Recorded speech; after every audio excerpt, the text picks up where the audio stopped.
Welcome to the Banker Lamp. Please enjoy the video. In this video, I will explain how to make kimchi radish. First, select a firm, fresh Korean radish, often called mu, ensuring it has a good weight for its size.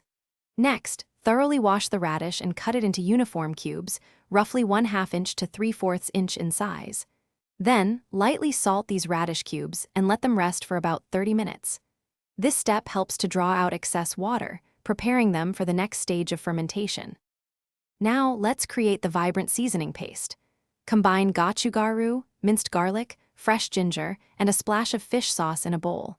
For a balanced flavor, incorporate a small amount of sugar or a fruit puree like Asian pear to mellow the spice.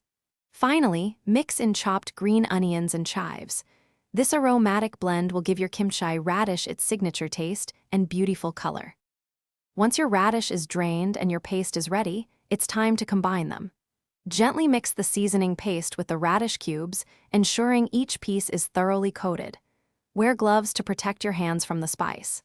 After mixing, pack the kimchi tightly into a clean, airtight container, leaving about 1 inch of headspace. This prevents overflow during fermentation and keeps everything fresh. After packing, let your kimchi ferment at room temperature for 1 to 2 days, depending on your desired tanginess. You'll notice small bubbles and a slight sour smell. Once fermented to your liking, transfer it to the refrigerator, where it will continue to slowly ferment for several weeks.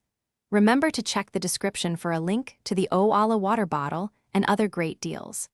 Enjoy your delicious homemade kimchi radish. Thanks for watching. If this was helpful, leave a like and consider subscribing. See you next time.